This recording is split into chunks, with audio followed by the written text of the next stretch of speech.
शांति। आज बाबा की 20/5/71 की अव्यक्त मुरली है।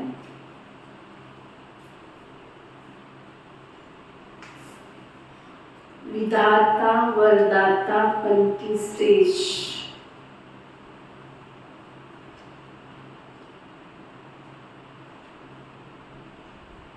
विधाता और वरदाता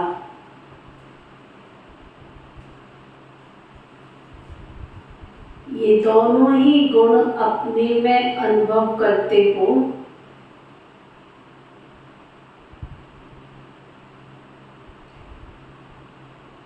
विधाता और वरदाता ये दोनों ही गुण अपने में अनुभव करते हो क्या?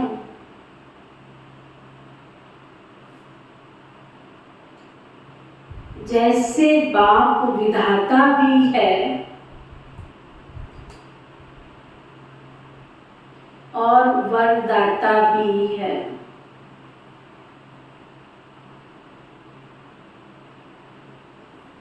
वैसे ही अपने को भी दोनों ही प्राप्ति स्वरूप समझते हो क्या?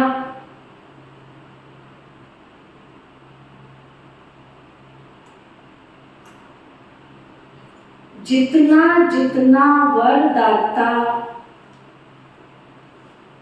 बनते जाएंगे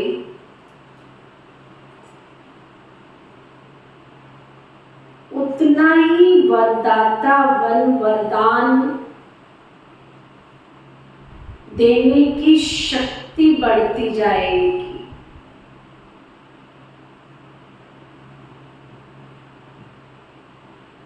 तो दोनों ही अनुभव होते हैं।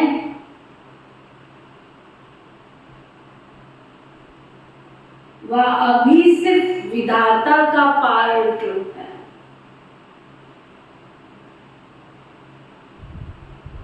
अंत में वरदाता का पार्ट होगा क्या?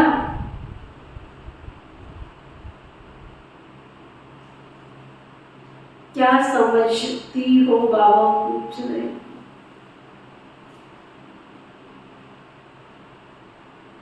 कोई ने कहा दोनों पार्ट अभी चल रहे हैं। कोई ने कहा अभी एक पार्ट चल रहा है। वरदान किन आत्माओं को देते और वरदाता किसके लिए बनते हो?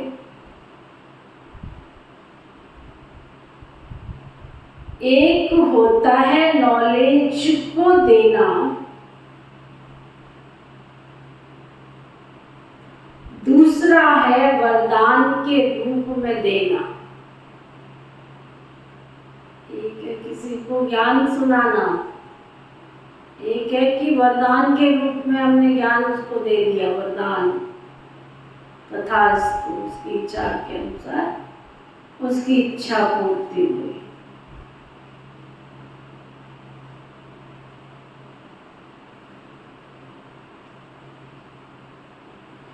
तो विधाता हो या वरदाता हो,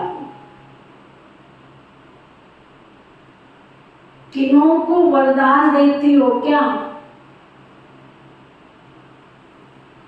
विधाता अर्थात ज्ञान देने वाले तो बनते ही हो,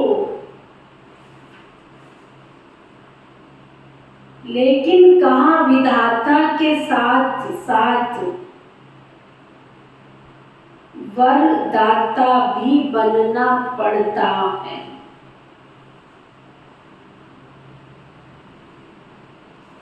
वह कब? जब कोई ऐसी आत्मा हिम्मतहीन,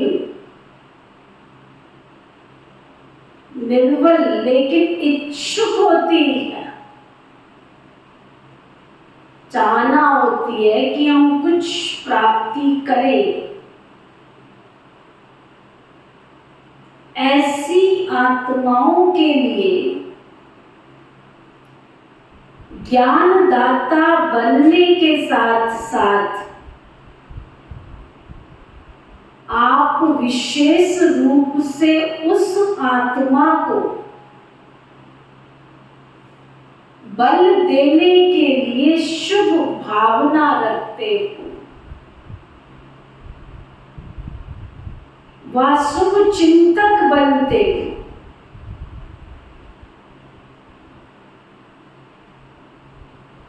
तो विधाता के साथ साथ वरदाता भी बनते। उसमें बाबा कहते सामने वाली पात्र आत्मा भी, उसको इच्छा है प्राप्ति करने की,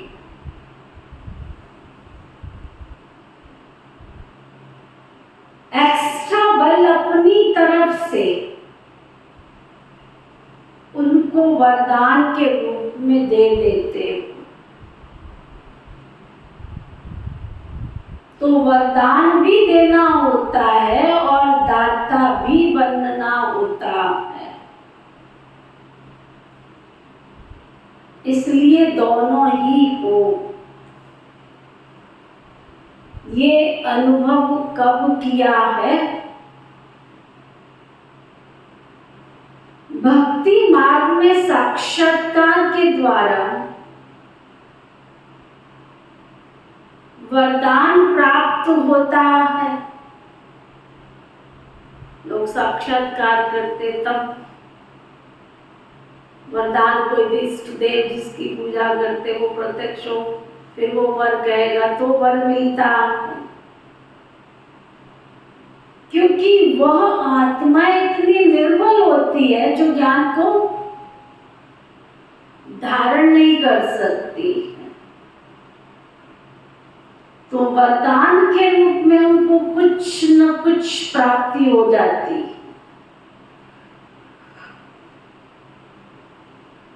इस रीति जो कमजोर आत्माएं आपके सामने आती हैं, जिन आत्माओं की इच्छा को देखकर तरस की,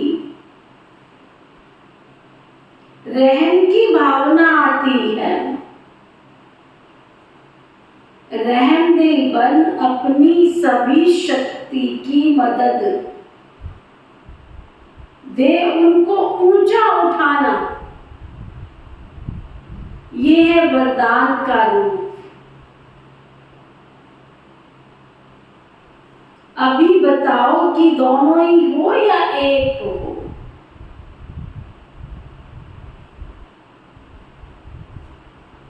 कोई आत्माओं के प्रति आप लोगों को विशेष प्रोग्राम भी रखने पड़ते हैं, क्योंकि अपनी शक्ति से वो इस ज्ञान को धारण नहीं कर पाते। तो शक्ति का वरदान देने वाली शिव शक्तियां हो ना, इसलिए सुनाया कि अभी ज्यादा सर्विस चलनी है नॉलेज के विधातापन की। अंत में नॉलेज देने की सर्विस कम हो जाएगी। ना बाबा कहते ऐसा समय नाजुक आएगा, लोग ज्ञान सुनने की शक्ति नहीं है, कैसे सुने?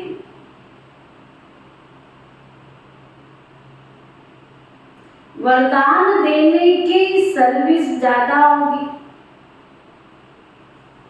इसलिए अंत के समय वरदान लेने वाली आत्माओं में वही संस्कार मर्ज हो जाएंगे और वही मर्ज हुए संस्कार द्वापर में भक्त के रूप में मर्ज होंगे। तो अभी नॉलेज अर्थात ज्ञान के दाता की सर्विस है, फिर वरदाता की होगी। समझा क्या है? फिर इतना समय ही नहीं होगा, ना आत्मा में शक्ति होगी, दोनों ही काम नहीं होंगे। इसलिए वरदाता वरदान देने की सर्विस होगी। अभी ये सर्विस कम करते हो, फिर ज्यादा करनी होगी। अभी बारिश बनाने की सर्विस है, फिर होगी सिर्फ प्रजा बनाने की सर्विस। परंतु थोड़े समय में इतनी प्रजा बनाने के लिए वरदाता मूर्त बनने के लिए मुख्य क्या अटेंशन रखना पड़े? वरदाता मूर्त बन थोड़े समय में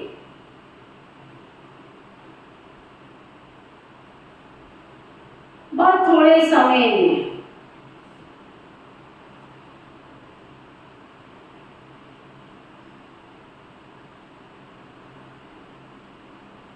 मुख्य पुरुषार्थ यही करना पड़े, बार बार भक्ति मार्ग में जाकर गायन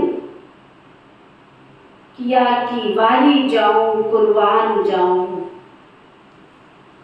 ये गायन अगर प्रैक्टिकल में कर लो तो जिसके ऊपर वारी जाते हो ना, वह आपको भी सर्व वरदान देकर वरदाता मूर्त बना देते हैं। तो हर समय, हर कर्म में, हर संकल्प में ये सोचो कि मैं वारी जाऊं,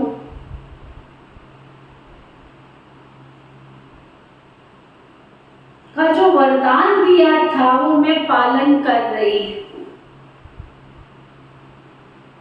तो बाप वरदाता मूर्त है ना, आप सभी भी बाप समान वरदाता मूर्त बन जाते हो। तो इतनी चेकिंग करते हो क्या? एक संकल्प किसके भी प्रति ना हो, जो भी संकल्प उठता है उसमें बाप के प्रति कुर्बान का, वारी जाने का रहस्य भरा हुआ हो। ऐसी चेकिंग करते रहो तो सब कुछ, तो फिर माया सामना करने का साहस रख सकेगी क्या?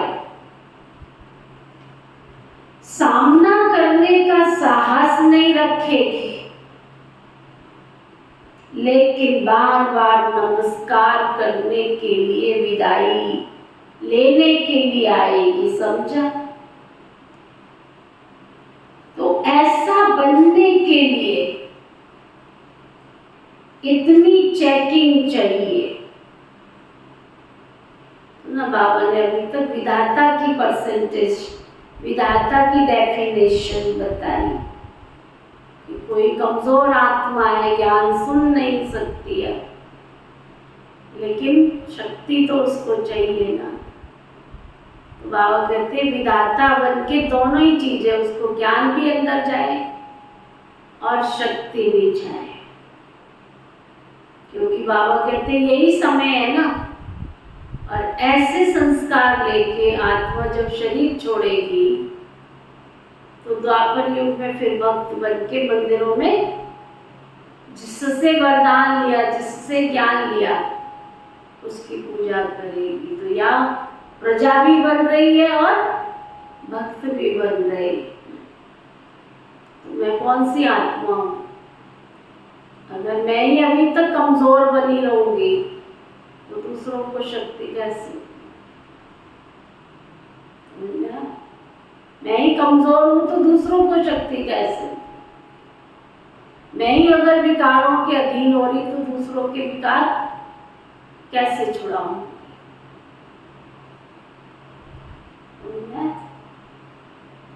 तो ऐसा बनने के लिए इतनी चेकिंग चाहिए। और दूसरी बात, वरदानी मूर्त बनने के लिए सर्व शक्तियों को अपने में देखना चाहिए। इतना स्टॉक जमा किया है जो दूसरों को दे सकूं मैं। अगर जमा ही नहीं किया होगा तो दूसरे को क्या देंगे? क्या सुना? जब आपने बाबा के दिव्य गुण, दिव्य शक्तियां, वरदान खुद ही जमा नहीं किए हैं तो दूसरों को क्या दे सकेंगे?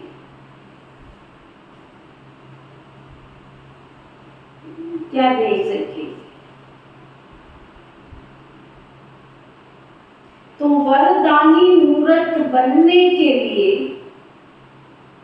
सर्व शक्तियों को अपने में इतना जमा करना पड़े जो दूसरे को दे सके। इतना जमा का खाता जमा किया है या कमाया और खाया, ये रिजल्ट है। एक होता है कमाया और खाया, दूसरा होता है जमा करना और तीसरा होता है जो इतना भी नहीं कमा सकते जो स्वयं को भी चला सके। दूसरे की मदद ले अपने को चलाना पड़ता है। तो तीसरी स्टेज व दूसरी स्टेज से भी पार हो गए, वह है कमाया और खाया, और पहली स्टेज है जमा करना। तो रोज अपना बैंक बैलेंस चेक करो,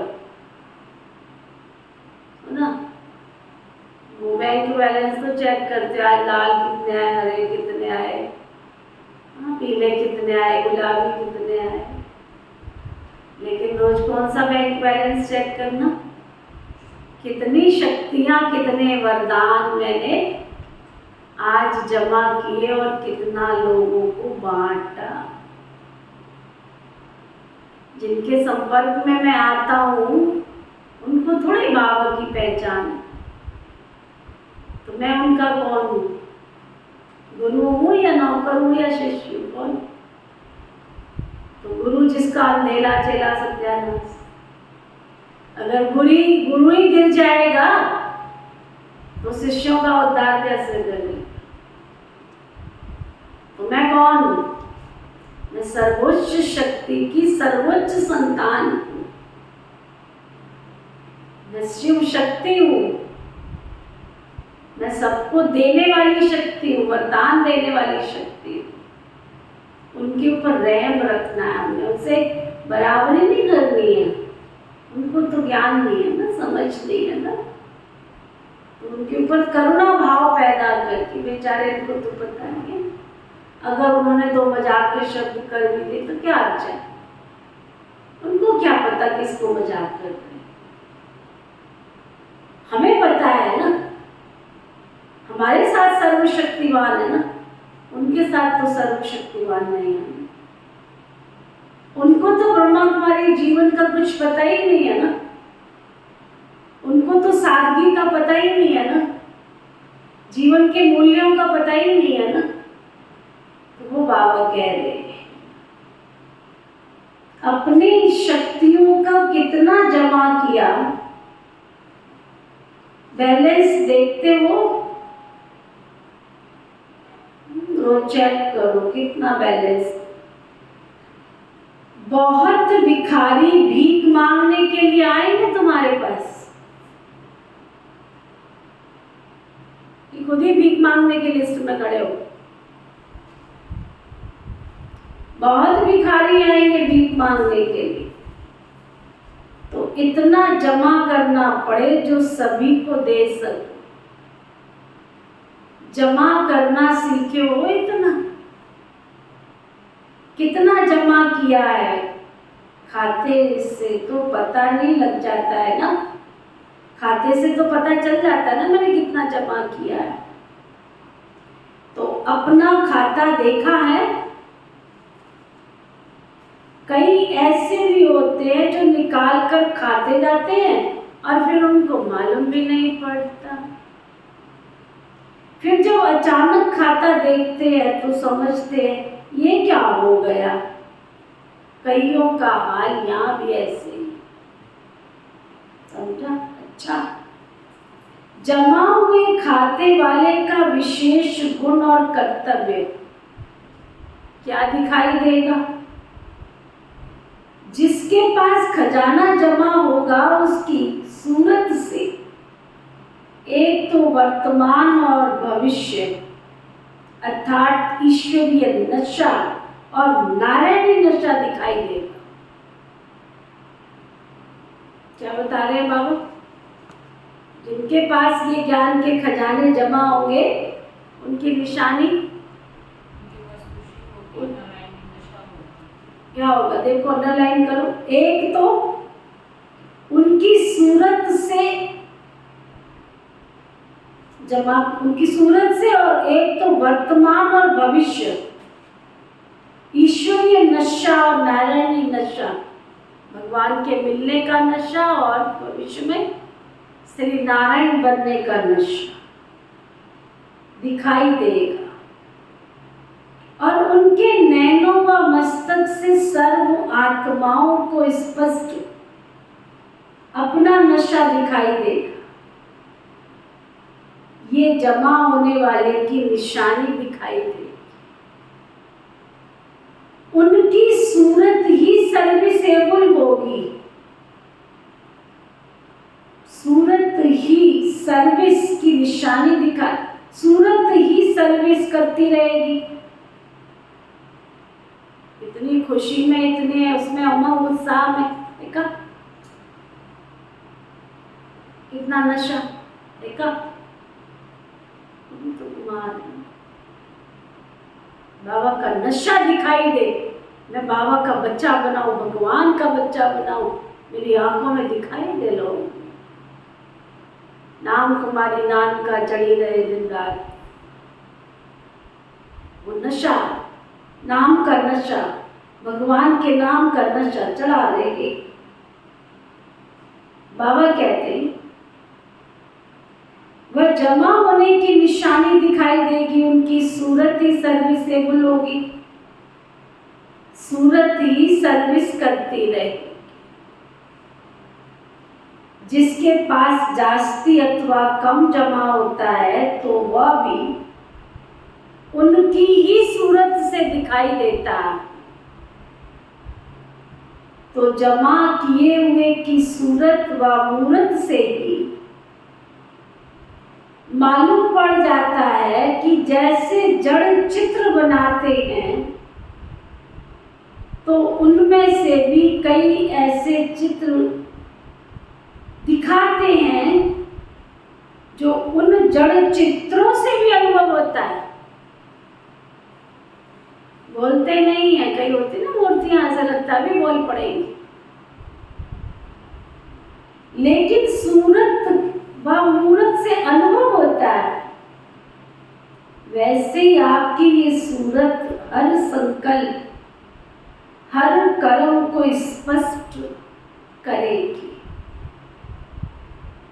तो अपने आप को ऐसा चेक करो कि मेरी सूरत से कोई भी आत्मा को नशा व निशाना दिखाई देता है। जैसे कोई ऊंच कुल का बच्चा होता है ना, तो उसके भले गरीब बन जाए, होता ना कईयों का, लेकिन उनकी झलक और फलक दिखाती है ये कोई ऊंच कुल का है। उसका उठना बैठना, हाथ पल्ले कुछ नहीं है, लेकिन चाल चलन देखो उसकी कैसी।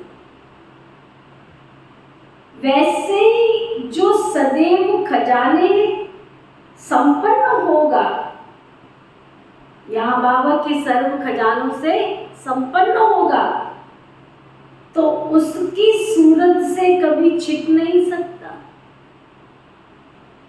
आपके पास समर्पण है क्या? सदैव याद रखते हो ना? हर समय दर्पण देखते रहते हो क्या? लोग पॉकेट में दर्पण डाल के घूमते हैं। बाबा कहते हो दर्पण को क्या? पिताश्री ब्रह्मा बाबा तो विष्णु के चित्र को डाल के रखते, तो वही उनका दर्पण था। दर्पण देखते रहते हो क्या? कई ऐसे भी होते हैं जिनको बार बार दर्पण देखने की आवश्यकता ही नहीं होती, तो आप सेकंड सेकंड देखते हो। वह देखने की आवश्यकता ही नहीं पड़ती जब तक, अब अंडरलाइन करो, जब तक अपनी चेकिंग का नेचुरल अभ्यास हो जाए, तब तक बार बार चेकिंग करनी पड़ती है। धीरे धीरे फिर ऐसे बन जाएंगे जो बार बार देखने की भी दरकार नहीं पड़ेगी। सदैव सजे सजाए रहेंगे। जब तक ये सदैव सजे सजाए रहने की आदत पड़ जाए, तब तक बार बार अपने को देखना है और बनाना पड़ता है। जब 2-4 बार देख लिया कि जब माया किसी भी प्रकार से, ध्यान देना, किसी भी रीति से मेरे संस्कार को बिगाड़ नहीं सकती, फिर बार बार देखने की जरूरत नहीं। फिर तो सिर्फ साक्षात्कार दूसरों के द्वारा आपको भी होता रहेगा। दूसरे स्वयं आपका वर्णन करेंगे, आपका गुण गान करेंगे। सभी विजयी रतन हो ना, विजयी रतन तो हो, लेकिन विजय की माला कितनी अपने गले में डाली, वह भी देखना पड़े। ये विजय की माला मेरी दिन प्रतिदिन बढ़ती जा रही है,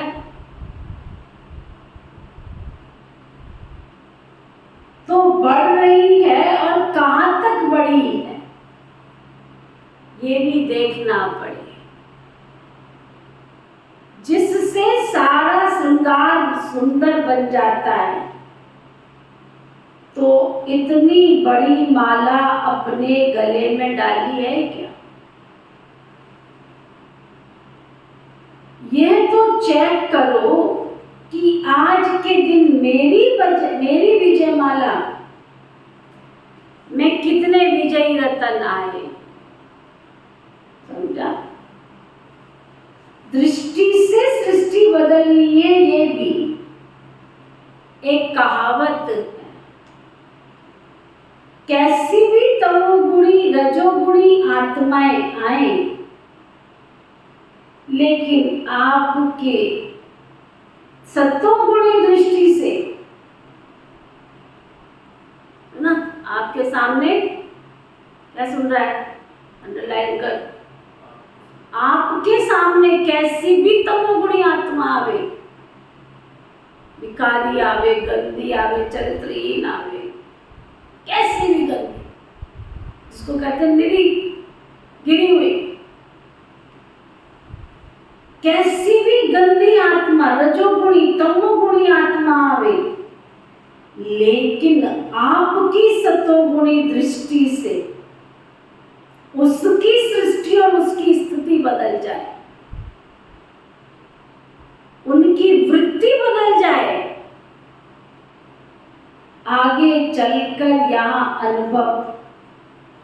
ये अनुभव बहुत आत्माएं करेंगी। गए तो हम उनको चीटिंग कर देते, गए तो उनको धोखा देने के लिए।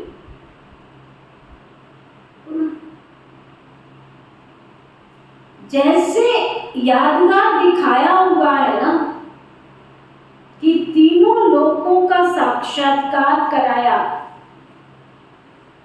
कृष्ण की माँ ने, जब कहा अल्लाह मुंह खोल, उसको तीनों लोग दिखाई दे गए उसके। मेरा कोई देखे तो मेरे को देख के उसके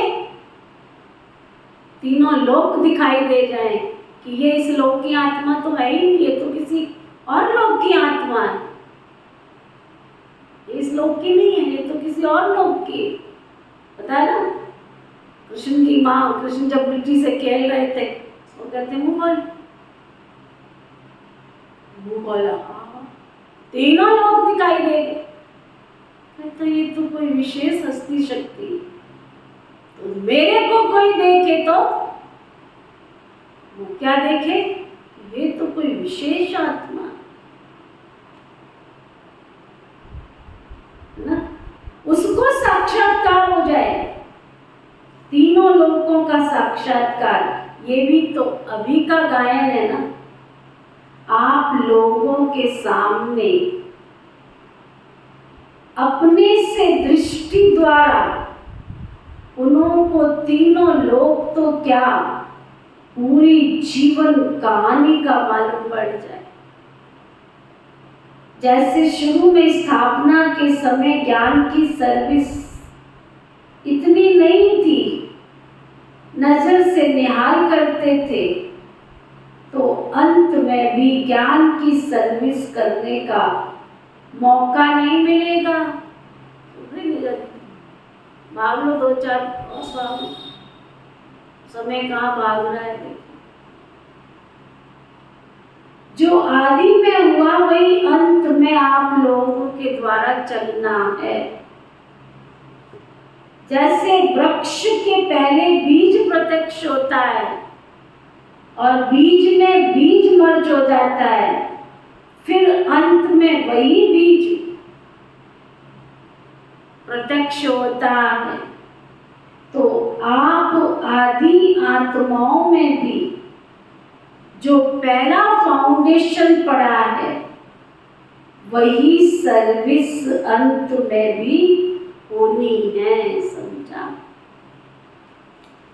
क्या समझ में आया?